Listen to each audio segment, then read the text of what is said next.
Muy bien. Ha clavado usted el tiempo, es una virtud, controlar el tiempo. Normalmente nos controla a nosotros el tiempo. Entonces, eso es una virtud añadida a este trabajo. Dominar el tiempo, tranquilo, descanse. Es un esfuerzo. Bueno, ya estamos más cerca. O sea que esto ya... Ahora es el momento de dar la palabra a la doctora Aranga. Bueno, pues en primer lugar, muchas gracias. Es un placer estar aquí en la Universidad de Murcia y muchas gracias a su directora, María José Vidal, por haberme invitado, por haber contado conmigo para este acto académico. Esto es un acto académico importante, muy importante en la universidad y por eso tiene esta parafernalia que es parte también del ritual, ese ritual que también valorará, por supuesto, supongo, el doctorando. Y gracias también a mis compañeros de tribunal. Bueno, pues en primer lugar le quiero dar la enhorabuena por este trabajo, enorme trabajo que hay aquí. Eso no hace falta más que coger el volumen para saber el enorme trabajo, pero también, no solamente por Fuentes, nos ha hecho una magnífica presentación, por la que también le doy la enhorabuena, donde ha hecho un resumen de todo este volumen enorme de datos que ha aportado. La verdad es que su trabajo es un trabajo que en fin, no es lo habitual a lo que estamos acostumbrados en lo académico, y a mí en ese sentido quiero decirle que me encanta, porque me encanta lo interdisciplinar, me encanta, en fin, mezclar, creo que es muy enriquecedor en mezclar distintos objetos de estudio. Y en este caso usted ha enfocado ese trabajo como un trabajo de historia social, al hablar efectivamente de ese compromiso social de las estudiantinas, pero esto también es un trabajo de historia cultural, puesto que las estudiantinas son una manifestación cultural, e incluso, bueno, podríamos hablar de otras muchas cosas, también de historia de la educación, pues por esa relación con la universidad o con la enseñanza, como ha puesto de manifiesto. He de confesar que he aprendido muchísimo sobre el tema, obviamente era un tema que no conocía, más allá de convivir con un ex-tuno, de hecho mi marido fue tuno. Pero aparte de eso, y como lo conocí cuando había colgado los hábitos, pues no he tenido mucha relación con la tuna. A pesar de que Sevilla es una ciudad con muchísima tradición, y es una de las cosas por las que empezaría, ¿no? Por el tema de las fuentes. La mayor parte del trabajo es un trabajo con fuentes hemerográficas, y en ese sentido también, como además historiadora de la comunicación, que sería mi especialidad, pues me agrada siempre recordar la importancia de la prensa como una fuente fundamental para la historia, sobre todo porque es una fuente comodín, como yo la llamo. Cuando no tenemos otras fuentes, siempre la prensa nos da información para la historia de las estudiantinas, para la historia cultural, para la historia de la beneficencia, para la historia de casi todo. Pero también tiene sus peligros. Y en este caso, por ejemplo, hablando de Sevilla, aparece muy poco. Y aparece muy poco por una razón. Es que Sevilla, por desgracia, su hemeroteca, que es una magnífica hemeroteca, no está digitalizada. Tenemos una magnífica hemeroteca, creo que es la segunda más antigua de España, es una hemeroteca fundada en la Segunda República, que desgraciadamente está bastante abandonada a día de hoy. Me sorprende o no me sorprende que Murcia tenga ese protagonismo, puesto que posiblemente usted ha tenido más acceso a fuentes directas en Murcia, y que ciudades con una tradición universitaria, como Salamanca o Sevilla, a lo mejor no tengan la presencia que seguramente tendrían si pudiéramos tener todas las fuentes, pero las fuentes siempre nos suponen a los historiadores un problema porque nunca son completas, ¿no? Y en este caso le comento esto porque al trabajar con prensa digitalizada, seguramente lo más cercano, que es Murcia, y usted ha terminado con esa importancia de la Comunidad de Murcia como aquella donde hay más postaciones, es la que más importancia tiene, y permítame que, vamos, no por menos en absoluto ese dato, pero seguramente sería un dato quizás más relativo, si pudiéramos tener toda esa información.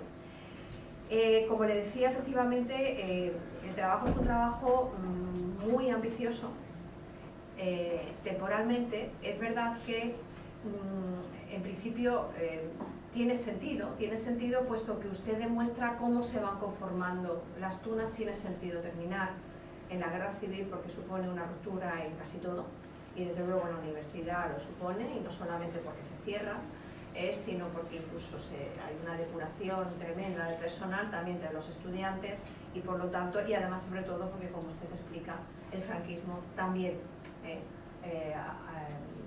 cambia la historia de las estudiantinas, haciéndolas exclusivamente universitarias. Por lo tanto, al final me parece lógico.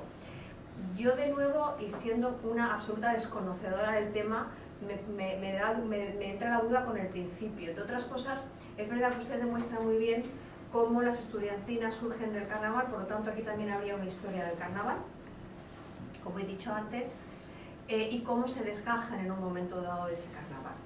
Me parece ahí interesante porque está claro cuándo se conforman y cuándo pasan de ser algo puntual hecho para el carnaval a ser algo ya que parece que es intermitente, incluso que tiene una duración en años, ¿no? A partir del final del 19. La duda que a mí me surge es lo anterior, porque de hecho, y hablando con la franqueza del absoluto desconocimiento y por pura intuición, me pregunto por qué, si surgen en carnaval estas agrupaciones, porque efectivamente se permite que las haya a partir del año 34, ¿por qué se llaman estudiantinas y por qué no se llaman de otra manera? Porque de hecho en Cádiz se le llama comparsa, no se le llama estudiantinas, hay otros nombres, ¿no? Por lo tanto, si se les llama estudiantinas es porque, me pregunto, a lo mejor ya había una tradición anterior de estos coros o de orquestas universitarias o de estudiantes, porque efectivamente la universidad del antiguo régimen no es la siguiente y la posterior, ¿no? En ese sentido, quizás para futuros estudios tirar de ese hilo del antiguo régimen, ¿no? De por qué estudiantinas a estos grupos que surgen y cantan y postulan durante el carnaval, por qué se les llama estudiantinas y no se les llama de otros nombres, insisto, porque de hecho en el sur, y Cádiz es un mundo importante en el carnaval, sí hay otros nombres bastante tradicionales, ¿no? En ese sentido. Bueno, en fin, no quiero... tendría muchas, casi... Me han surgido preguntas, y creo que una tesis que en la que te hace preguntarte cosas ya es bueno. Yo me he preguntado lo primero, ¿por qué se les llama estudiantinas desde que surgen? Me ha parecido interesante entender ese paso a la palabra tuna, que es la que hoy utilizamos. Yo, de hecho, me ha sorprendido la palabra estudiantina. Y ahí tendría que decirle que quizás ya casi como, se lo digo casi como consejos para la publicación, porque yo creo que esto se debería publicar, obviamente, y si puede publicarlo además con todas o casi todas las imágenes sería una delicia, o por lo menos con muchas de ellas, que además, como son de su colección particular, creo que no habrá ningún problema con derechos de autor. Yo le diría, por ejemplo, que uno de los problemas que sí veo, y ya sabe que tenemos que decir cosas buenas y cosas no tan buenas, es que quizás ha sido tan ambicioso que a veces quizás se ha metido en terrenos complejos. Y le diría que lo más, en fin, precisamente ese marco socioeconómico quizás es lo menos fuerte del trabajo, ¿no? Esa contextualización histórica. Yo casi le diría que eso lo resumiera. Si me está hablando de las leyes de educación del 19, si me está hablando del asociacionismo, que además no me cita incluso la importante ley, creo que, que a partir del principio de la Restauración permite que haya mucho más asociaciones, me tendría que hablar de todas de ellas. Me tendría que hablar de toda la evolución de la beneficencia, porque le dedica mucho tiempo a la sopaboba, que es interesante, pero luego hay una evolución de la beneficencia muy importante cuando la Iglesia entra en decadencia, la burguesía toma el lugar y cuando además, en fin, hay otra serie de instituciones que quedan ahí, y entonces yo le diría que pues incluso eso o lo completa, sobre todo porque habla mucho de lo que es el final del antiguo régimen o lo que había sido, y después, sin embargo, lo que es la beneficencia, incluso hasta la Segunda República, incluso la aparición de la Cruz Roja y de otras organizaciones de beneficencia relacionadas con lo municipal, pues a lo mejor apenas se tocan, ¿no? Lo mismo le diría con el tema de la historia cultural. Habla un poco del importante costumbrismo, pero hay otras muchas cosas que están pasando en historia cultural. Entonces, también de nuevo le diría, pues quizás le dedique un punto a hablar de lo que es el costumbrismo, y de ese costumbrismo estudiantil, que lo cita mucho, pero no lo explica muy bien. Eso también le diría, explique mejor qué es el estudiantismo, cómo el costumbrismo estudiantil, o cómo dentro del costumbrismo hay una imagen del estudiante.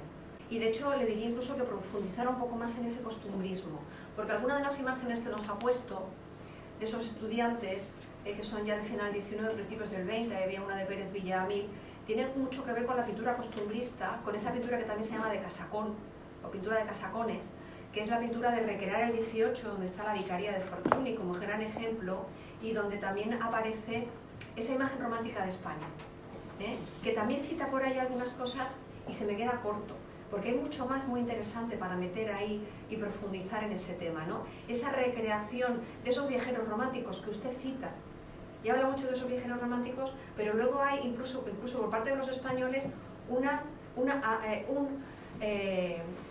creerse esa propia imagen romántica de España, compartirla, y pasamos a una, sobre todo en pintura costumbrista y en literatura costumbrista, donde esa imagen romántica de lo que han creado estos viajeros ingleses y franceses sobre todo, luego resulta que es asumida y compartida por los españoles. Y creo que ahí enfoca perfectamente lo que usted está hablando, que es esa recreación de un estudiante antiguo que es falsa, como usted muy bien explica. Porque el traje escolar antiguo no es el que están aquí llevando sus colegas, sino que es el traje, en fin, el traje de doctor más o menos que llevamos en la toga, ¿no? Entonces, eso tiene que ver con esa imagen romántica de España, con esa recreación romántica de España, y yo creo que una de las cosas que cita en un momento dado y que yo también, cuando lo publique, fortalecería sería algo que me parece fascinante, que es lo que aporta esta tesis, y es la invención de la tradición. Y usted cita a Hobsbawm, ese precioso libro, que es una delicia. Es una delicia descubrir que la imagen que tenemos de los escoceses es totalmente un invento romántico, y la imagen de la tuna también. Por lo tanto, me parecería muy interesante que, en lugar de a lo mejor hablarnos tanto de la beneficencia de la educación, porque si nos habla de la educación tendría que hablar de toda la historia de la educación, de la evolución de la Universidad Española, que también lo podría hacer. Quizá yo le diría que quizá una de las cosas que también he echado de menos es intenta meterlo todo, tiene tantas fuentes que intenta meter todos los datos, quizá a lo mejor estructurarlo por puntos más detenidos, ¿no? Entonces a lo mejor en ese marco socioeconómico una pequeña introducción a la evolución del mundo universitario, llegando a la Segunda República, que no quita nada de la evolución hasta la Segunda República, de la evolución de la universidad y de la escolaridad en España, que se cita alguna de las leyes, pero de una forma, con lo básico, una evolución de la beneficencia, de la importancia de la Iglesia a luego los ayuntamientos, una cosa así, y luego a lo mejor quizás por partes más pequeñas, o incluso en lugar de intentar contarnos todo lo que hacen las tunas desde los años 30, los que lo dividen en dos, ¿no?, hasta el sexenio, del sexenio en adelante, quizá a lo mejor por partes más acotadas, más pequeñas, y por temáticas, y ahí, porque a veces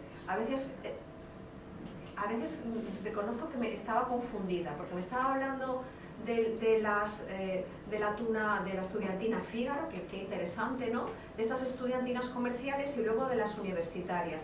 ¿Por qué no le dedica un apartado a las estudiantinas comerciales, otro a las universitarias y a las escolares, uno a las que dedican a acuestación? Y otra pregunta que me hago: ¿era tan importante la labor de postulación, o es que la prensa se hacía eco cuando las estudiantinas salían a postular?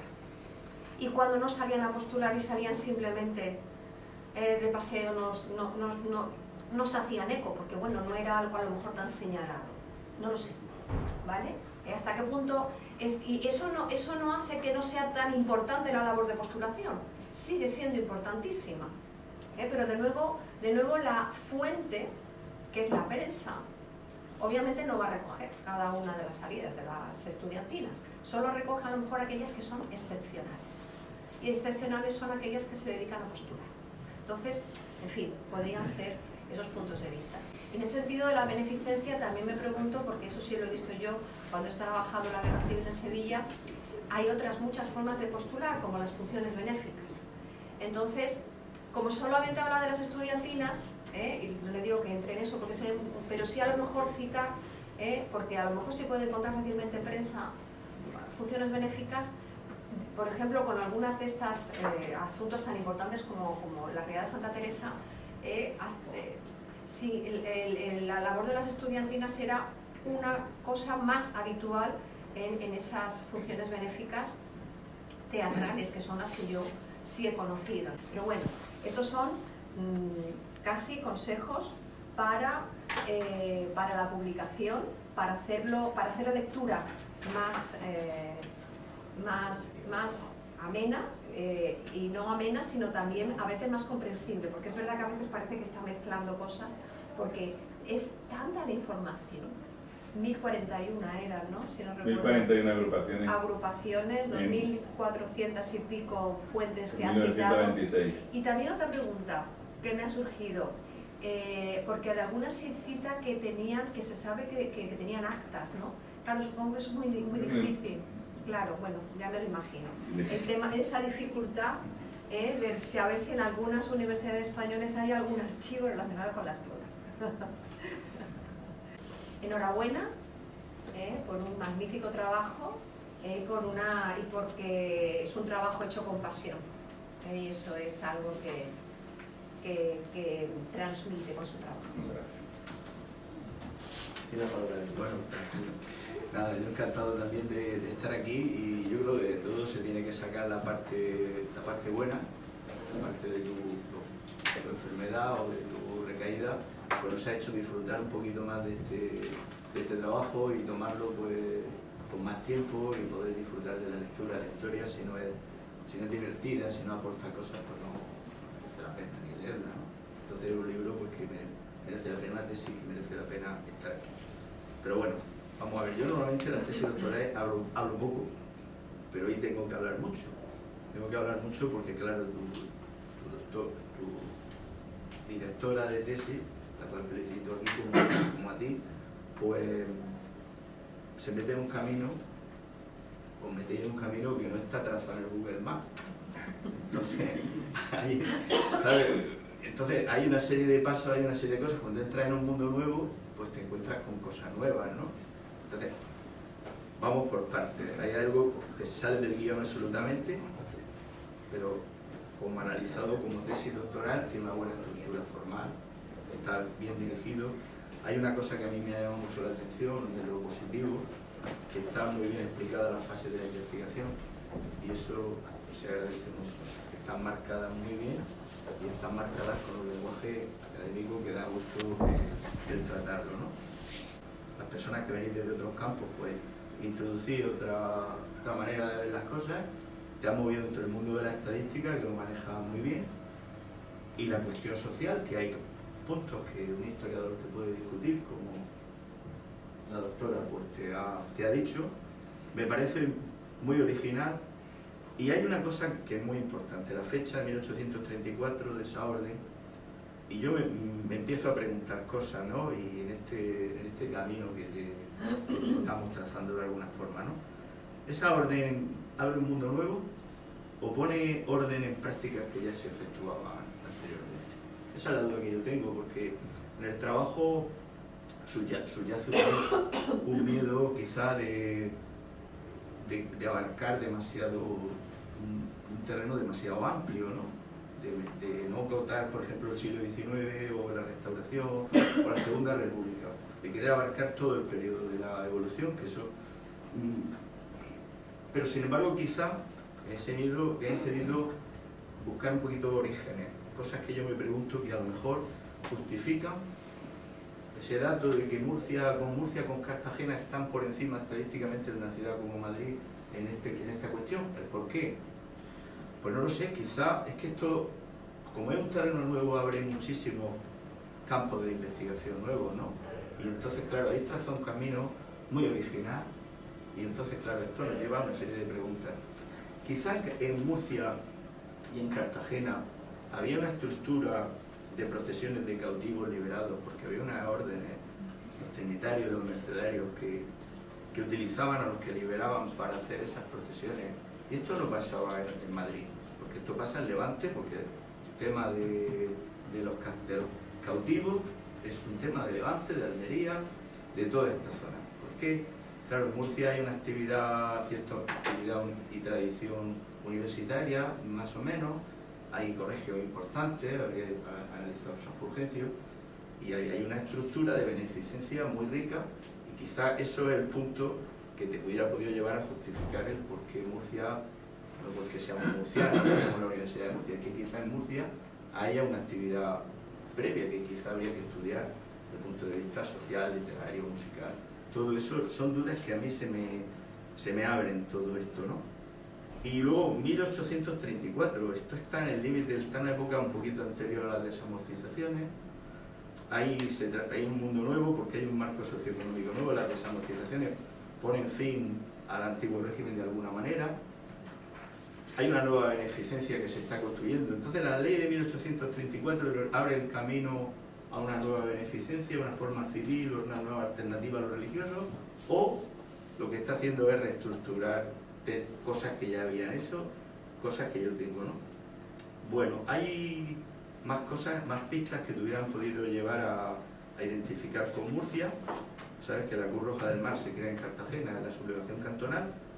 Quizá hay alguna práctica musical o algo que hubiera podido en esta época. La Constitución del 69 abre nuevos caminos, como has trazado muy bien, y a lo mejor eso te justifica el encontrar en la sublevación cantonal el sexenio, que es tan importante en nuestra región. Otras regiones presumen de federalistas y todo, mientras otros estaban jugando al carlismo, pues aquí estábamos construyendo un Estado federal. Y quizá por ahí, bueno, hay grandes especialistas, entre ellos don Juan Bautista Vilar en ese tiempo, ¿no? Te estoy diciendo caminos por los que tienes que transitar a partir de ahora. Ya tienes una tesis doctoral, camino nuevo, ¿no?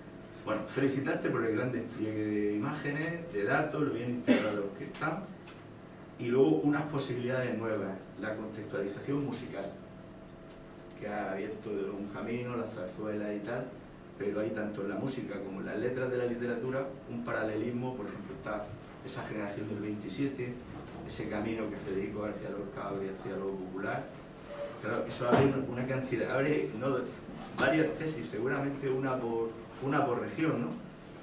La relación con el carnaval, importante, pero también hay algo del entierro de la sardina de Madrid, pero el entierro de la sardina de Murcia y la Tuna han hizo hasta fechas muy recientes, muy cercanos.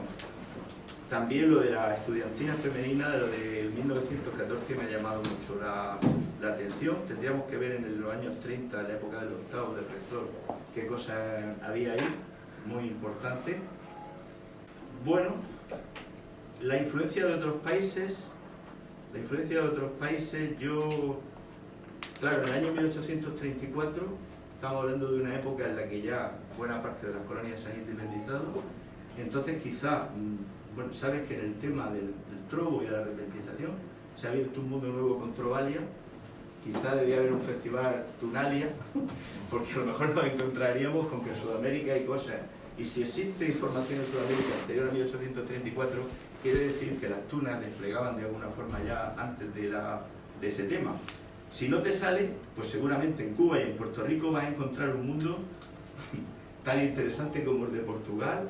Y bueno, y también felicitarte por la cuestión de Francia, esa conexión que hay con la Riada de Santa Teresa, los franceses, todo esto, y también la exposición universal que celebra el centenario de la Revolución Francesa, pues que esa presencia de las tunas ya está indicando que era un fenómeno sociológico muy importante ya en España. En fin, pues nada, pues lo dicho, felicitaros al equipo y bueno, y abriros caminos nuevos, y se abre, yo creo que una esquina de donde abrir un mundo nuevo de trabajo. Muchas veces las universidades están demasiado estereotipadas, siempre cogemos los mismos caminos, vamos siempre por el mismo sitio.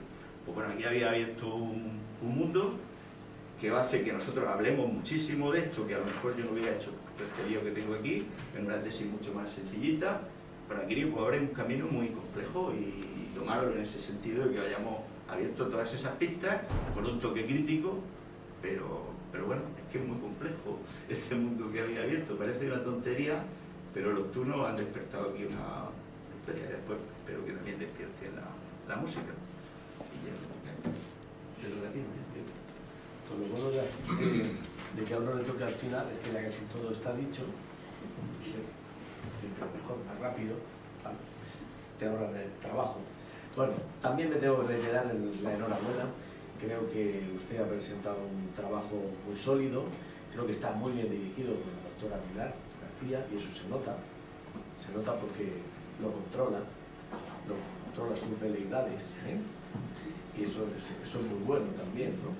De eso se trata, en el trabajo de dirección se tiene que notar, aunque no del todo, porque si no entonces la tesis sería del director, claro, no es eso, ¿no?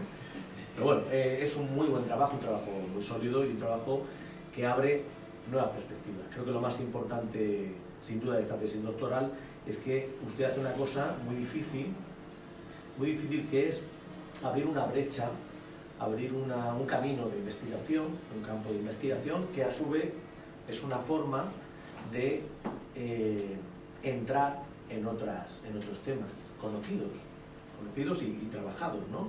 Sin embargo, el estudio de estas organizaciones, de estas asociaciones de estudiantes o no tanto de estudiantes, nos da una perspectiva diferente de aspectos que están muy trabajados, por ejemplo como la pobreza, por ejemplo como las epidemias, aunque aquí a lo mejor no tanto, pero aspectos sociales de la vida cotidiana, de la cultura, de la economía, que se pueden, que gracias a este nuevo objeto de estudio que usted presenta aquí, pues podemos avanzar más en una visión con perspectivas diferentes. Y creo que eso es lo más importante de esta tesis doctoral. Y esto además es que es muy novedoso.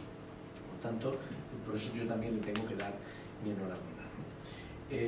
Voy a hacer también algunas, como yo también tengo mi ego y tal, tengo que exponerlo y tengo que justificar el sitio en el que estoy.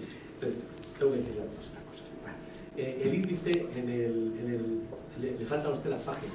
Esto me ha llamado mucho la atención, un trabajo tan minucioso, que entonces no ha paginado, que es el capítulo 3 no tiene las páginas, y me llamó mucho la atención, porque después, además eso lo vi al final, y me llamó mucho la atención, pues un trabajo muy minucioso, muy calculado en muchos aspectos, con unas estadísticas perfectas, y usted va y se deja las páginas, con unas estadísticas brillantísimas, ¿no?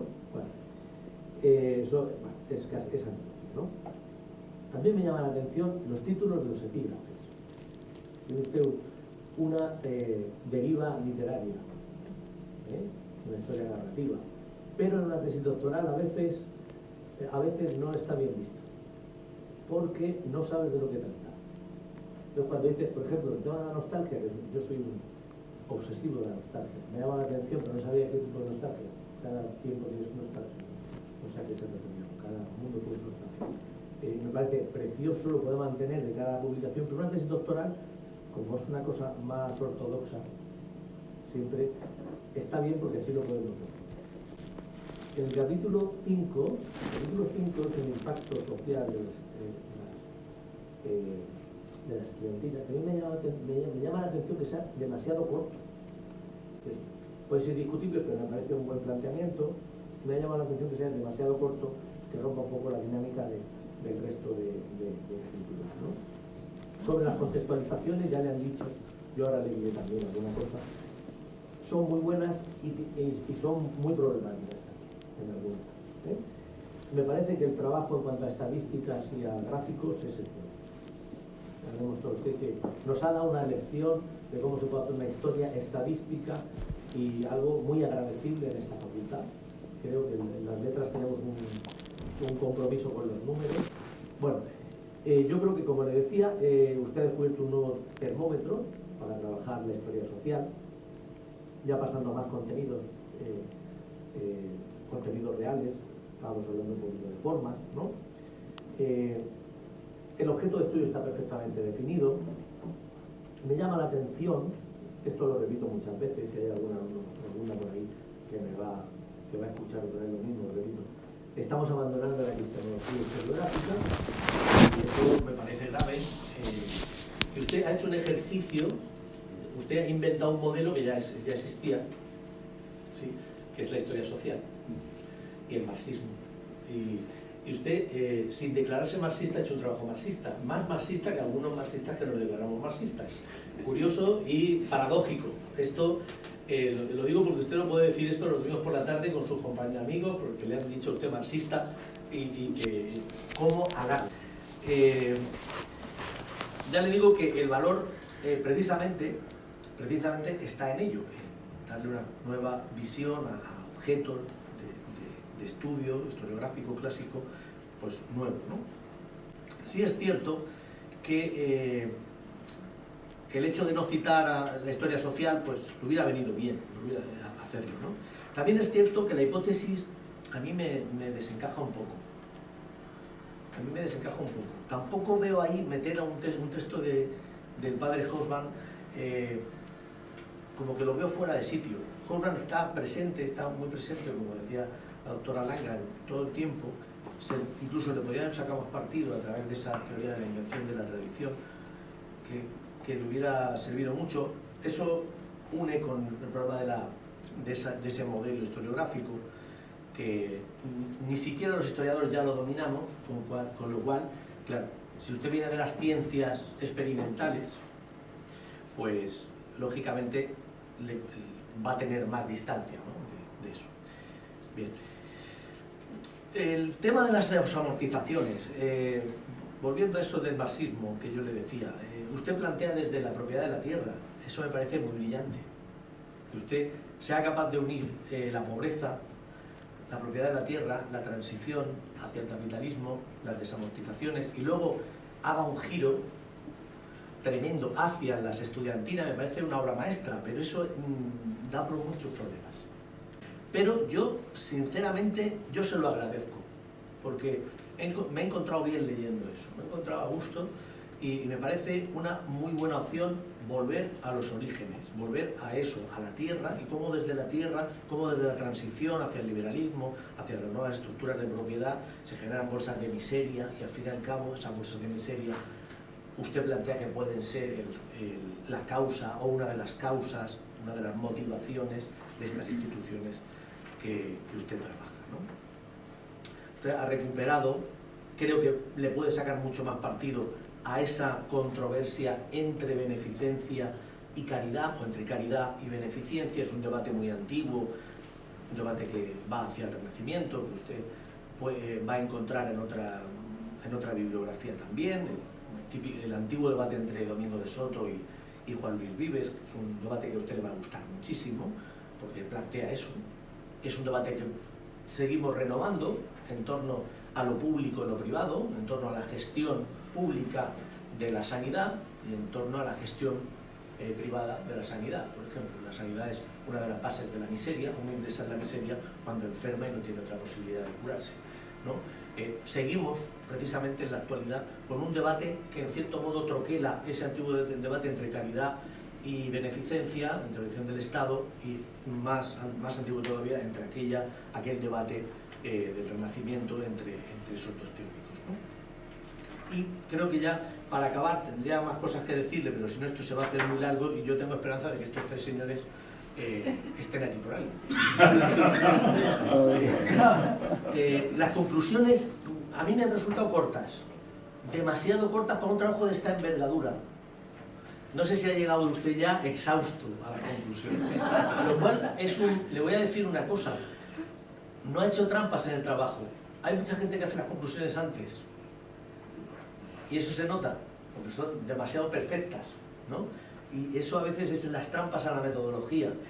Y a veces un trabajo imperfecto lo que nos dice es que es un trabajo de verdad, hecho con honradez, ¿no? Y eso es una gran virtud. Bien, este trabajo ya le digo que lo más importante es que abre otras posibilidades, otros planteamientos, otras concepciones, como por ejemplo, usted plantea que el hecho de que se libere los carnavales, la fiesta, pues en cierto modo está haciendo una interpretación de la contemporaneidad desde otro punto de vista, contemporaneidad en cierto modo, es la superación del mundo gótico, del mundo de la culpa.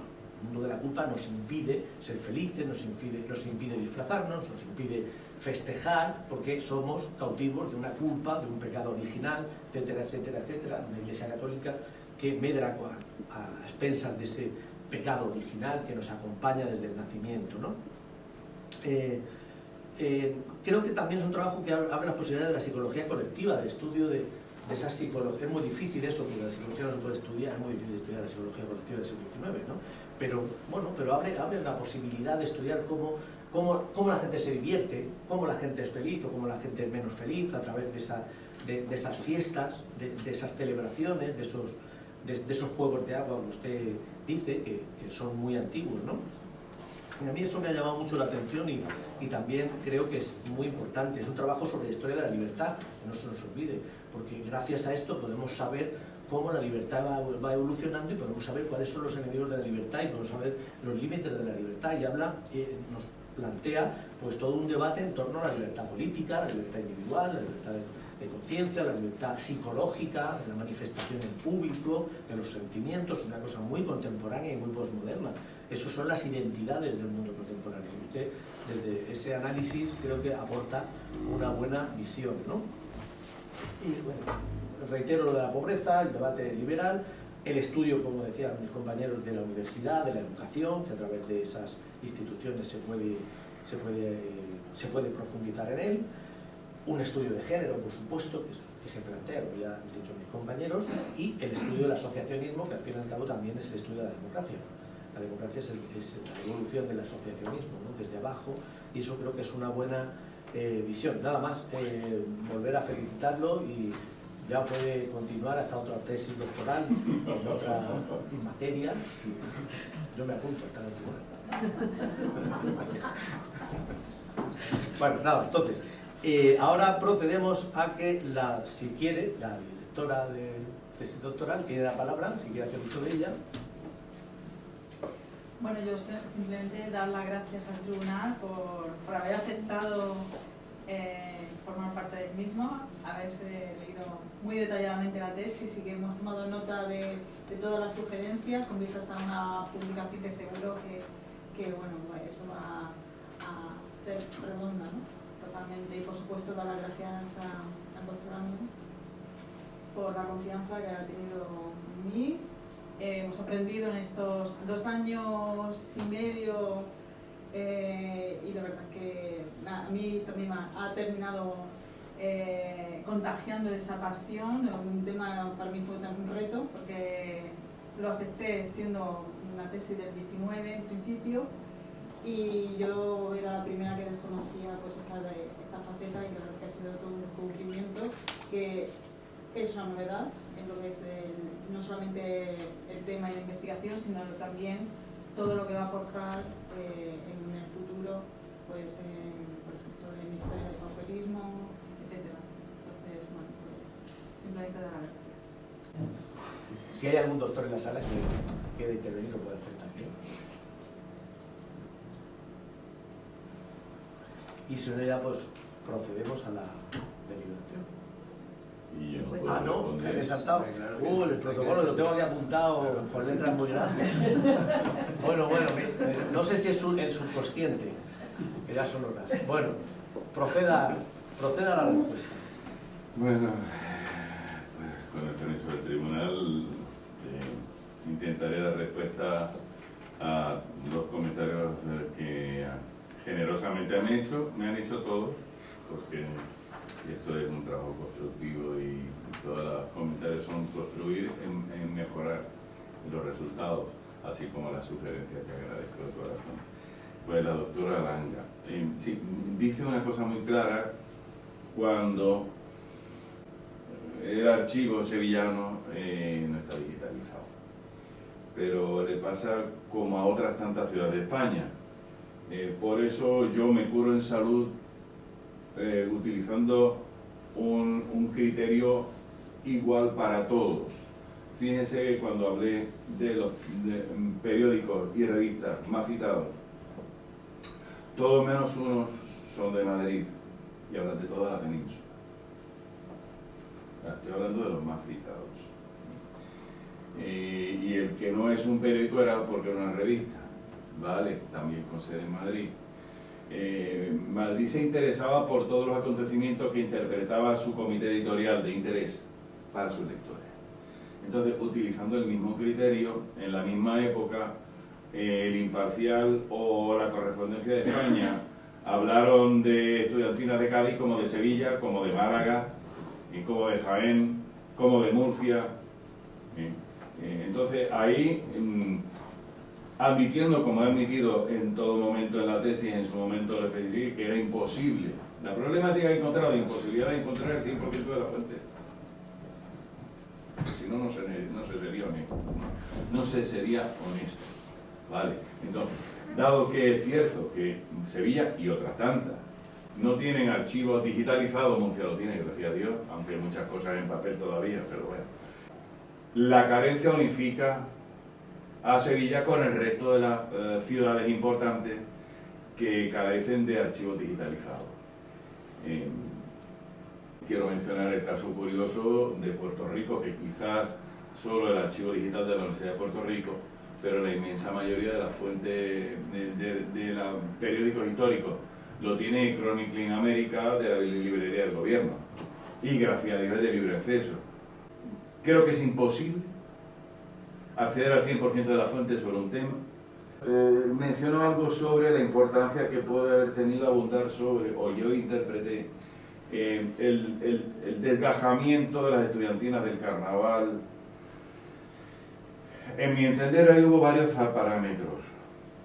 Un parámetro fue la reiterada denuncia en prensa sobre las comparsas populares. Recuérdese, hilo. Dice, en la llama estudiantina, pero en Cádiz, por ejemplo, son comparsas, en Sevilla son comparsas. Sí, es que nació como una comparsa de carnaval. Las estudiantinas fueron una comparsa de carnaval en sus orígenes en 1834. Comparsa que dio en llamarse estudiantina, mientras otras siguieron llamándose comparsa de. ¿Por qué? Porque en los años previos, reinado de Fernando VII, he encontrado, no sé si 4 o 5 referencias de prensa, que las pongo en su momento en la tesis, que hablan de salir de estudiantina, ir de estudiantina, caravana estudiantina o simplemente estudiantina, a un colectivo de personas que salen a la calle a pedir dinero. La prensa ya utilizaba sistemáticamente ese vocablo y esa connotación sin que distando 50 años de su aparición por primera vez en un diccionario. Pues por eso se llama estudiantina. Relación con el antiguo régimen, ninguna. Y que quiero ser taxativo, ninguna, porque lo he estudiado. El antiguo régimen, aquellos antiguos escolares pícaros y pendencieros que había en la Universidad de Salamanca y otras en el siglo de oro, que estando prohibido jugaban a las cartas y a los dados, se batían en duelo y pintaban vítores a la elección de un catedrático o de un rector en las paredes de sus universidades. Esto es un mito que nos metió el CEU, que es la parte que falta para el libro, la tuna en el franquismo. Ese es otro tema, que lo tengo un 50% trillado ya. El CEU, el Francisco Franco Bamonde, al prohibir el carnaval y hacer obligatorio que las estudiantinas o tunas fueran universitarias por vínculo obligatorio a través del CEU, acabó de cuajo para las estudiantinas no académicas. Aunque no lo prohibiera, y me estoy anticipando, el franquismo le cortó mucho las alas a la actividad postulante de las estudiantinas. ¿Por qué? Porque puso en manos de la tesorería del CEU, con un representante del CEU en las estudiantinas que habían pedido y sido concedido permiso para salir a postular por cualquier motivo importante, lucha contra el cáncer, el que fuera.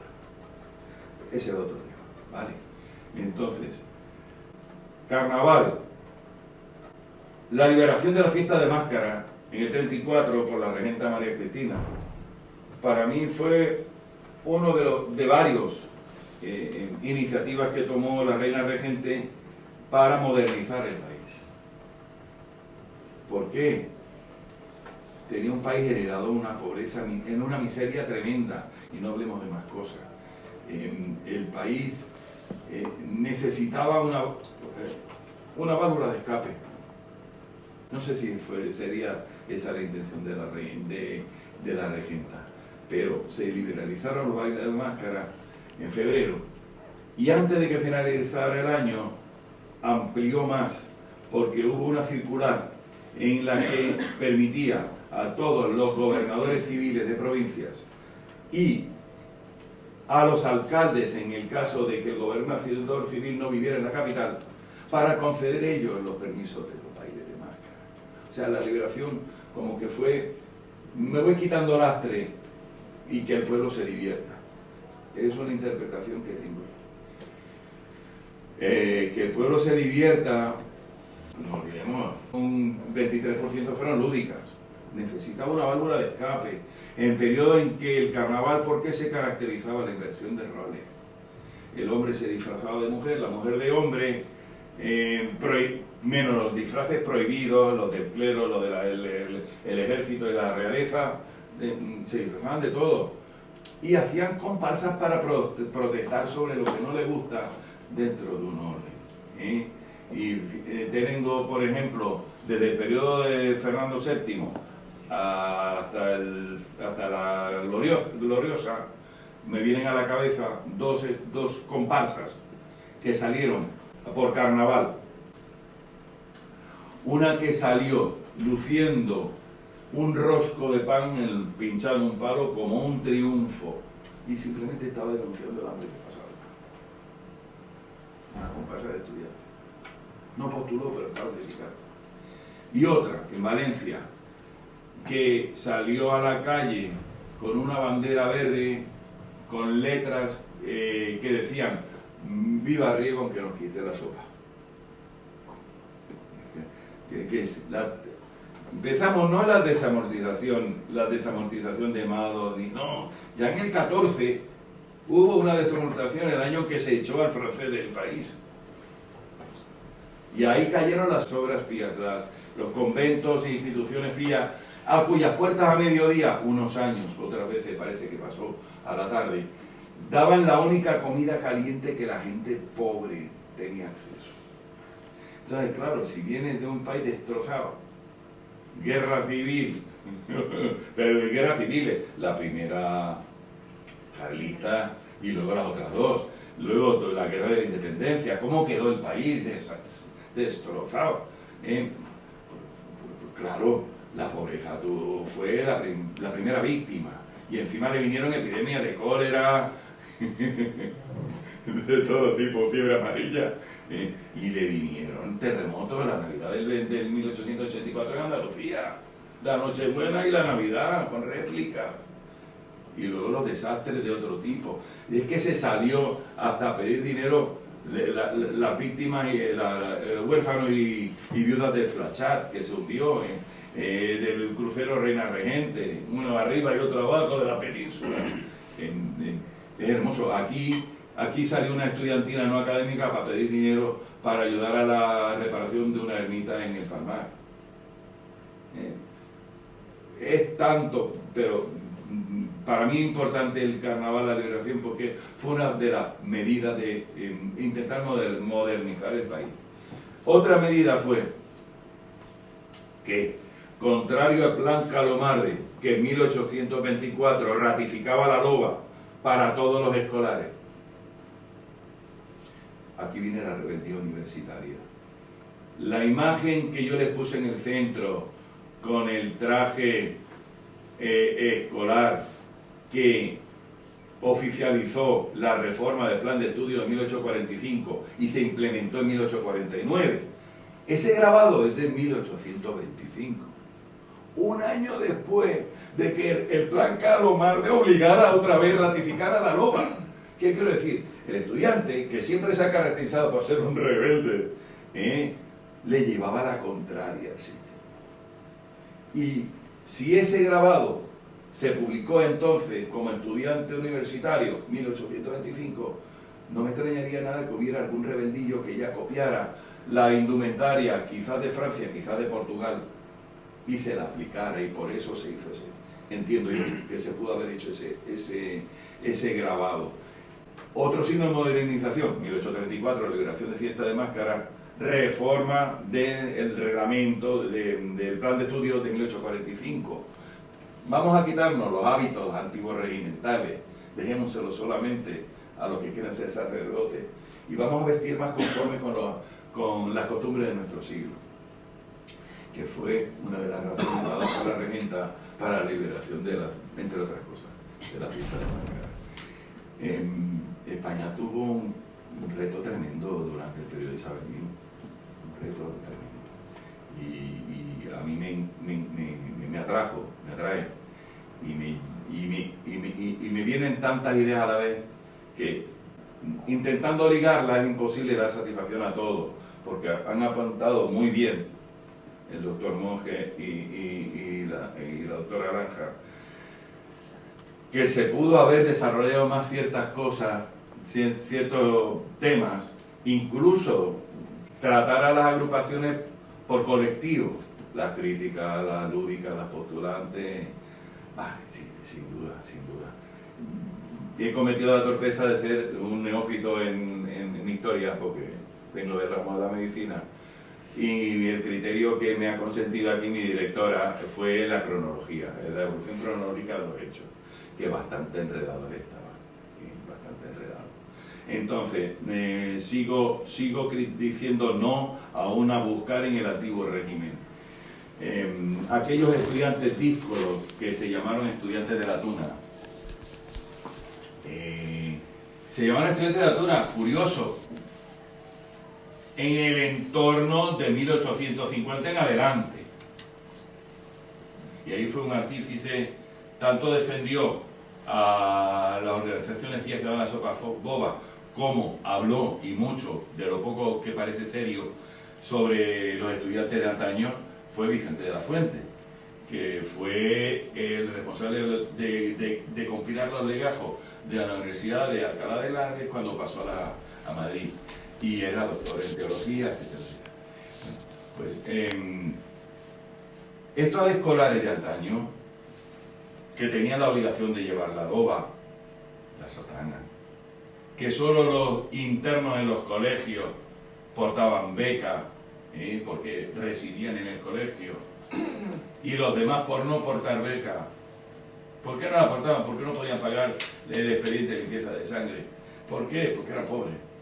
Vale. Entonces se les conocía como manteístas, porque para abrigarse se echaban el manteo. Vale. Pues manteístas y estudiantes pobres pasaron de la mano. Y se llegó en el siglo XIX, segunda mitad, y el propio Vicente de la Fuente confiesa que no entendía la trascendencia que tuvo, que una vez le puso al bicornio una cuchara de palo, y tuvo una trascendencia tremenda, porque ahí vino el Zeus luego a coger el origen sopista y 800 años de antigüedad. Falso. Pues estos estudiantes pobres se tenían que ganar la vida. Algunos eran asalariados por los estudiantes ricos y les preparaban, le mullían la paja para que el suelo frío de la piedra no le afectara tanto a su protector, un estudiante rico. Pues estos estudiantes pobres se dice que empezaron a salir a pedir cantando, se dice. Nada tiene que ver con la tuna, salvo en la parte romántica que nos metió el Zeus. ¿Qué duda cabe que hubo estudiantes que pudieron tañer instrumentos? Sin duda alguna. Igual que también los hubo que jugaron a las cartas y a los dados estando prohibidos, por sin duda alguna. Y seguramente también se escapaban durante las horas de ronda. Y seguramente el bachiller de las casas de pupilos les cobijaba, les amparaba cuando llegaba el rector a verificar que estaban todos en horas de vela, estudiando, o ya después de la hora de vela, bajo llave. ¿Qué duda cabe? pero largo me lo fiáis si buscamos un origen de 800 años en algo que no ha tenido una continuidad en el tiempo. No la tuvo en el 19. ¿Cuándo comienza la continuidad de las tunas y estudiantinas universitarias? Con el franquismo. Cuando Franco lo obliga a vincularse al CEU y a una universidad. Entonces sí. Pero ese es tema del siguiente capítulo del libro. Ya hablamos de la estudiantina de la comparsa, del decajamiento del carnaval, las fuentes, el marco sociológico y la historia cultural. Pretendimos dar un mínimo entorno social para que el que desconoce lo que aconteció en España en el 19 pudiera entender algo. Hay mucha gente que no lee. Siempre yo he hablado de los catedráticos de Barra de Bar. Hay muchos catedráticos de Barra de Bar. Y repiten como loro lo que dice y está repitiendo la misma tontería. Hay que leer y yo debería mejorar eso si lo pongo como un antecedente que sea mínimamente equilibrado y que dé sentido a lo que venga después, sí, por supuesto. Y lo de explicar el costumbrismo estudiantil, sí. Yo he caído en el pecado de hablar de costumbrismo estudiantil en la tesis, cuando lo que existe es un costumbrismo generalizar en todos los ámbitos de la literatura, de la mentalidad de la gente del siglo XIX, pero he caído en utilizar esta terminología, costumbrismo estudiantil, por la repetida y constante evocación del escolar del antiguo régimen, pero que como tal es una argucia mía. Ya quisiera yo que alguien hubiera publicado, hubiera podido aprender de ese autor que lo publicara, ¿no? Bien. El eco en la prensa de la que postulaban, ¿fueron solo ellas? Bueno, pues vamos a ver. Partimos de que en todo momento los periodistas trabajan para una empresa con una línea editorial. Tenemos periódicos monárquicos, tenemos periódicos republicanos, tenemos periódicos socialistas, de todos los colores había. Pues a lo mejor hubo alguien que quiso presentar y no se lo dejaron publicar. En cualquier rango de cosas, ¿no? Más sin embargo, mi impresión, salvo que la salida de una estudiantina generara conflicto, o sea, una alteración del orden público, no se ponía. Salvo que fuera una denuncia de un ciudadano sobre los abusos cometidos por colocación de masa, lanzamiento de líquidos, harina, etc., pues las cosas estas no salían. Y la más larga de todas las denuncias la encontré en un periódico de Puerto Rico de antes de la guerra del 98.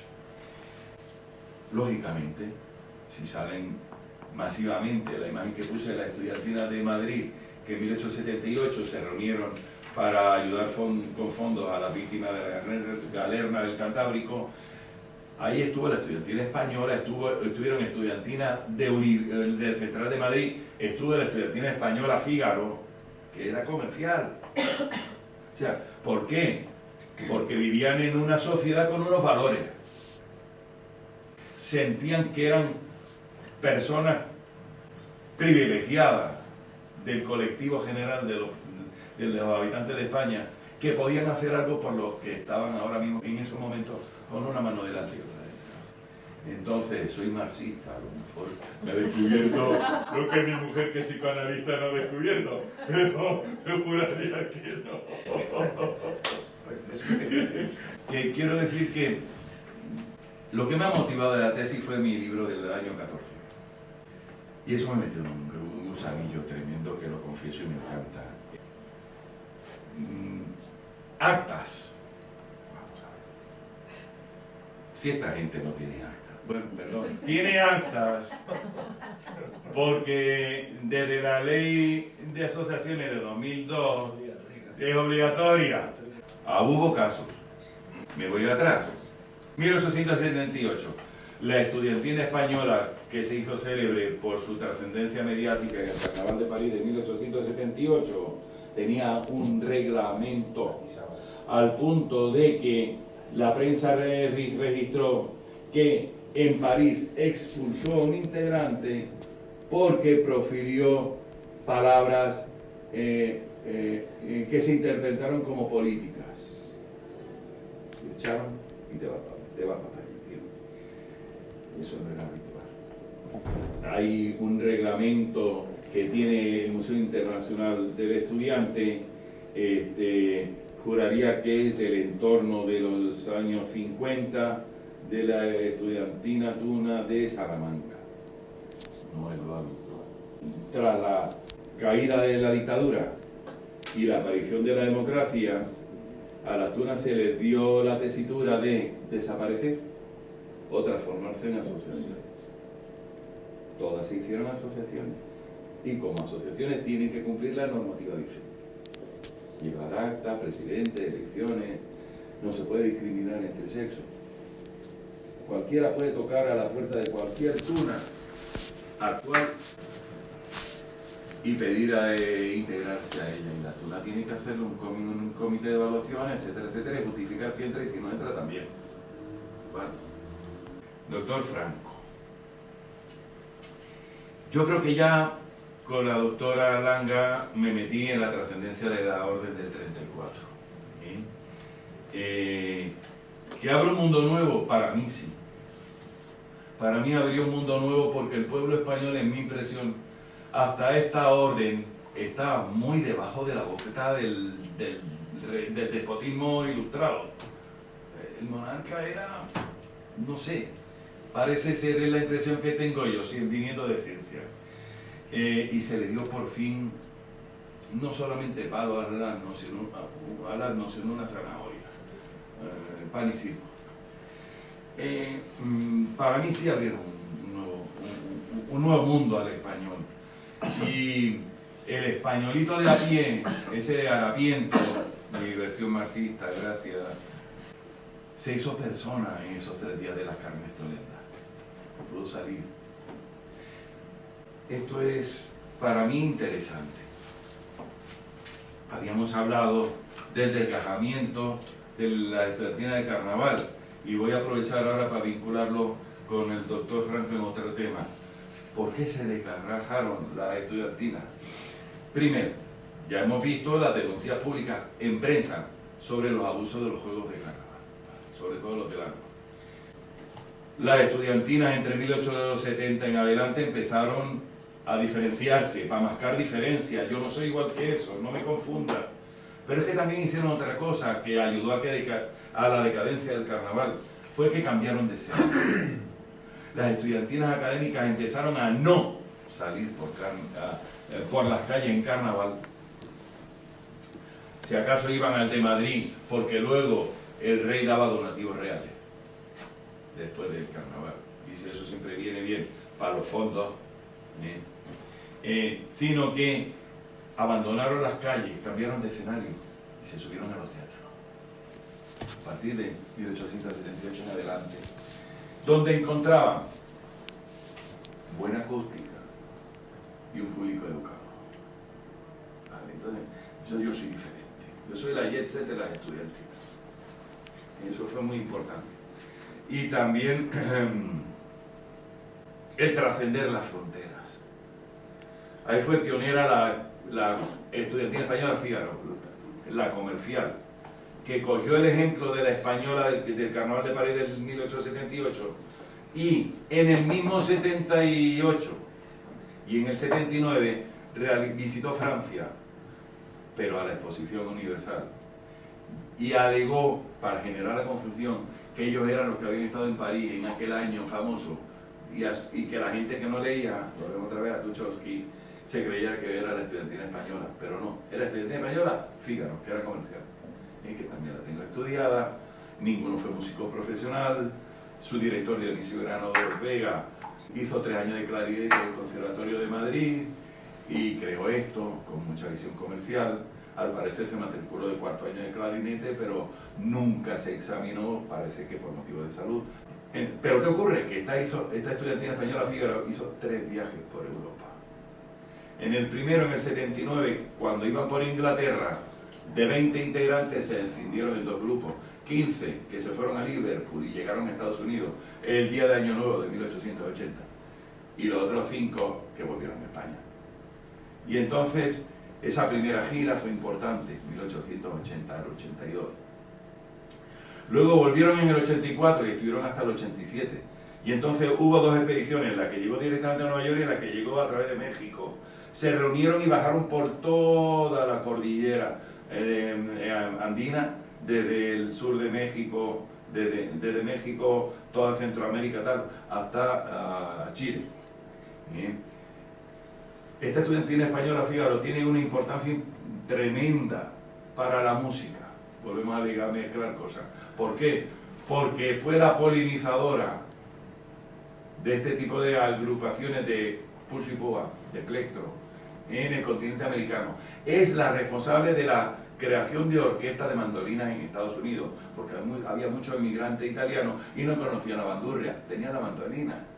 La creación de estudiantinas en Cuba, en Centroamérica, la estudiantina de la Universidad Central de Venezuela, la actual, se sigue llamando estudiantina y es universitaria como antaño, y toca como antaño sentada como una orquesta,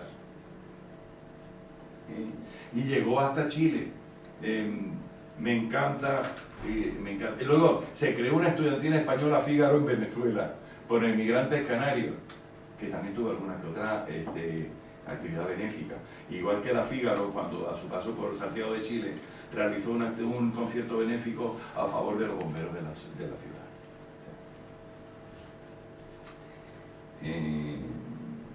¿Por qué Murcia está estadísticamente similar a Madrid? Bien, vale. Vamos a ver. Hay que diferenciar entre Murcia ciudad y Murcia comunidad autónoma, y Madrid ciudad y Madrid comunidad autónoma. Son 2 comunidades autónomas uniprovinciales. Bien. Pero como ciudad, creo recordar que era 114 como 114 contra 104, 106 en cuanto a ciudad, actividad benéfica en la ciudad. Y como comunidad autónoma ya habéis visto más de 250 en Murcia y un poco más de un centenar en Madrid. ¿Por qué? Porque todo apunta de que las estudiantinas, cuando fueron a Madrid, se circunscribieron a la capital y se circunscribieron al carnaval. Hubo, al parecer, poca salida en los pueblos periféricos, por eso como comunidad pierde número, no pierde nada, pero está en cuarto lugar. Sin embargo, en Murcia tenemos estudiantinas en Caravaca, tenemos estudiantinas en Feguín, algunas femeninas, tenemos estudiantinas en Cartagena, tenemos estudiantinas en El Palmar, tenemos estudiantinas en Molina de Segura. ¿Por qué lo hubo? Pues pudo ser que las varias concurrencias sociopolíticas, económicas, culturales, locales, incidieran. Sí, pero es que es imposible saber el todo sobre un poco. Es imposible. Y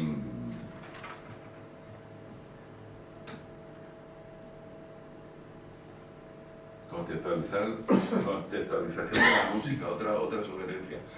Si ustedes supieran, esto me lo dijo el doctor Franco, cuando un compañero y amigo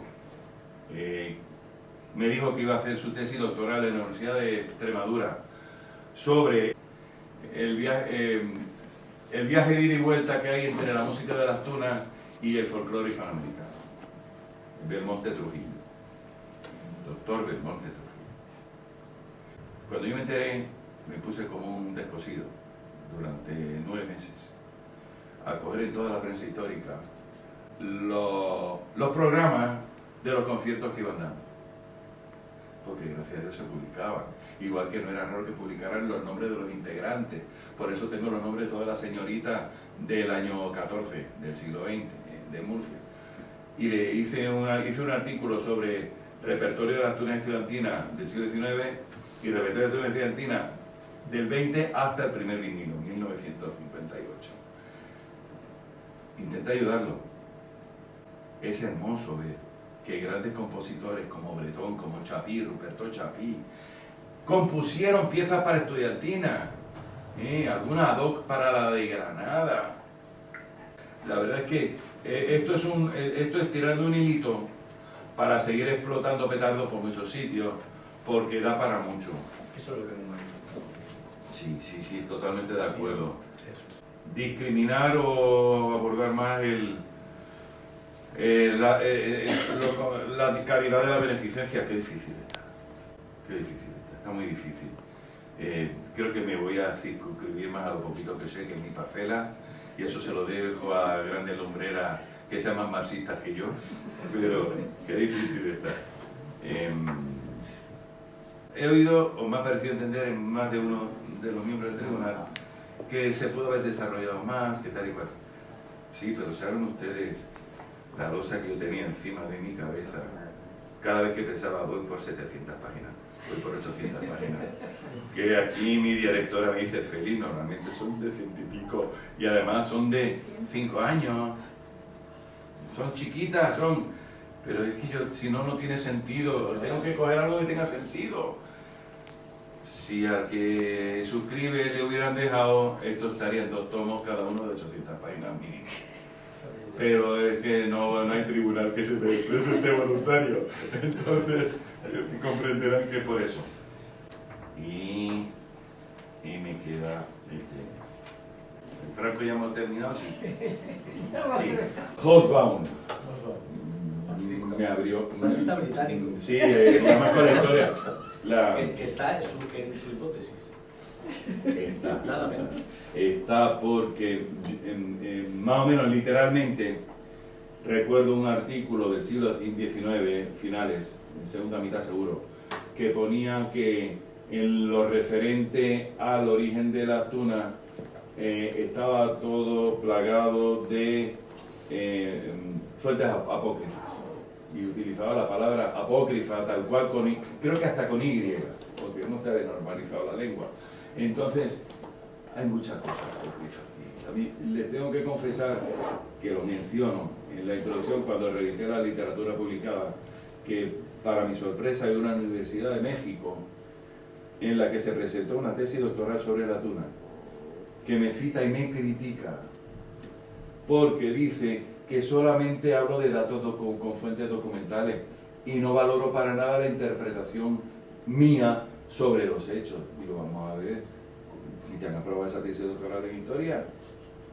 Es que estoy esperando para escribir una carta a esa universidad, porque me parece impresentable.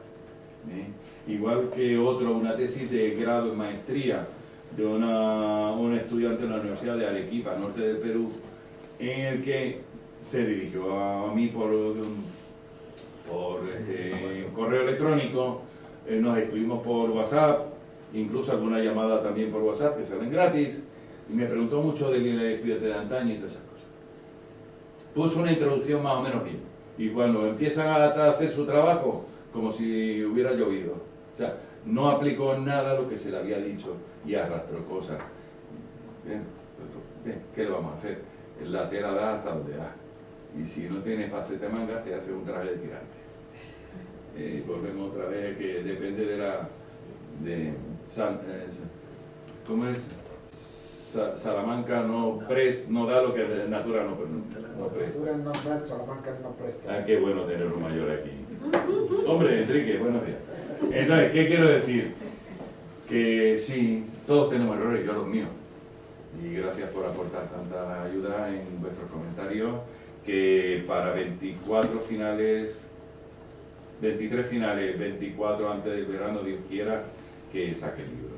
Que como todos los míos van a ser de difusión libre, abierta y gratuita en formato PDF. Vale. Otro signo de marxismo, ¿cierto? Muchas gracias, por favor, a los miembros del tribunal, han sido muy amables, y a mi directora, que es muy culpable de todo esto, que hoy me da tanto regocijo. Bien, pues enhorabuena, vamos a deliberar. O sea que no lo estamos echando. La calificación de sobresaliente. Ya se puede aplaudir.